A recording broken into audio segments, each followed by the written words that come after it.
I'm Kristen Atwood, chef turned filmmaker turned founder of the James Beard nominated Chef Studio, a place where food meets film.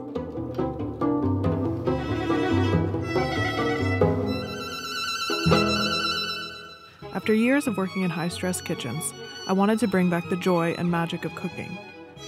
Join me as I create dishes inspired by the world around me, and show you how you can too. Each season of Chef Studio will focus on a different subject, and the subject can be almost anything. This season, I'm bringing you with me to a place that's very near and dear to my heart, a place that for the last few years, I've called home.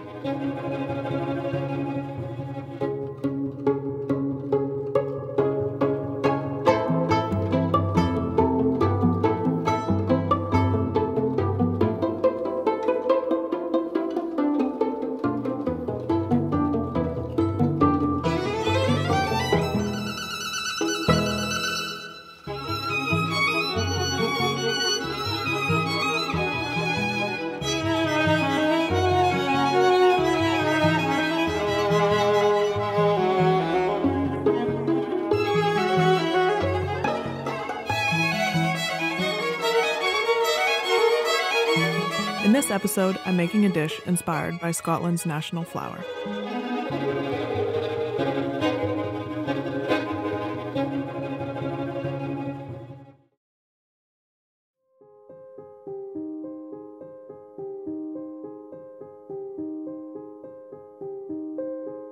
Plated desserts like this can seem complicated and intimidating when really they're not. Oftentimes, they're just a number of uncomplicated components brought together. The Thistle is made up of 5 parts: the crisp meringue shell, a toasted oat whipped cream, Blackberry Compote, a white chocolate and blackberry disc, and some fresh raspberries and blackberries. I'm going to start with the toasted oat infused whipped cream. Preheat your oven to 350 degrees Fahrenheit or 175 Celsius. Pour 1 cup or 100 grams of oats onto the pan and spread them out evenly. Toast in the oven for 15 to 20 minutes or until golden. Once the oats are toasted, transfer them to a bowl. Then pour over 500 milliliters or 2 cups of heavy whipping cream and stir to combine.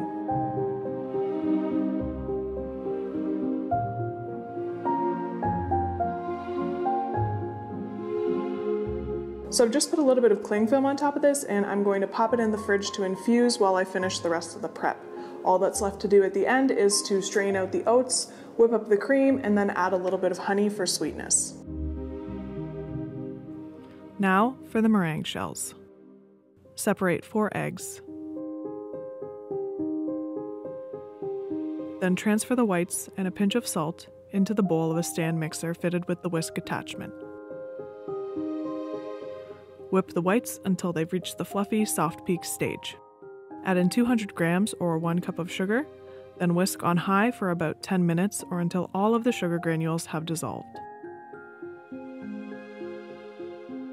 At this point, I'm adding in some green gel food coloring.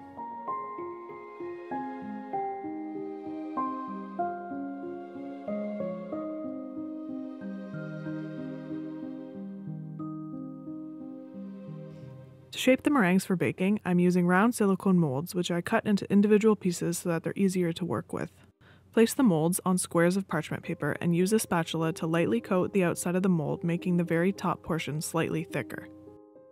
Having the mold on a piece of parchment paper makes it easier to move the mold around while we work. Once the mold is coated, transfer enough of the meringue for 1 portion into a piping bag fitted with a round tip. Then begin piping the little meringue spikes all the way around.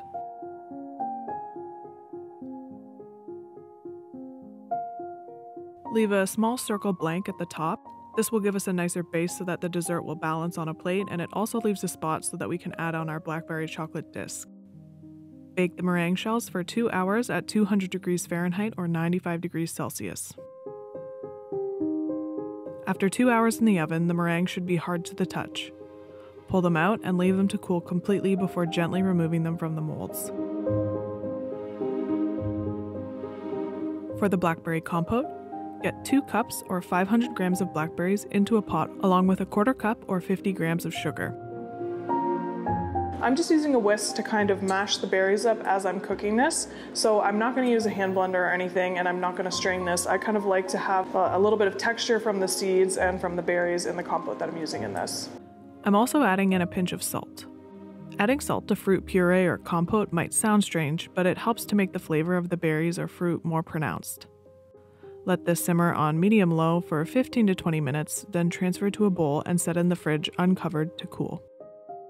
All that's left now is to make our blackberry chocolate discs. Pour a small amount of water into the bottom of a pot and bring it to a simmer. Then place a bowl on top of the pot and pour in your white chocolate. Once the chocolate is melted, I'm adding in some dehydrated blackberry powder. This will give the disc both color and flavor. In order to get the chocolate spikes, we have to let the chocolate dry upside down. For every thistle top, I used a rectangular sheet of acetate, then took 2 tall containers flipped upside down, with 2 heavy objects to keep the sheet of upside down acetate with the chocolate in place. Spoon the chocolate onto the acetate and form it into a circle. Then carefully flip the acetate over and place the heavy objects on either side to keep it in place.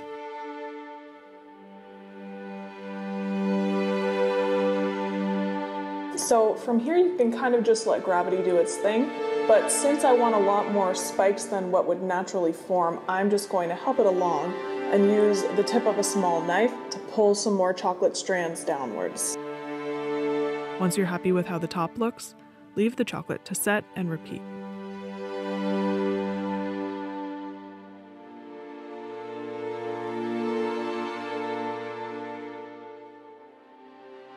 Now that all the major prep is finished, it's time for the fun part.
In next week's episode, I'm making an edible castle rock.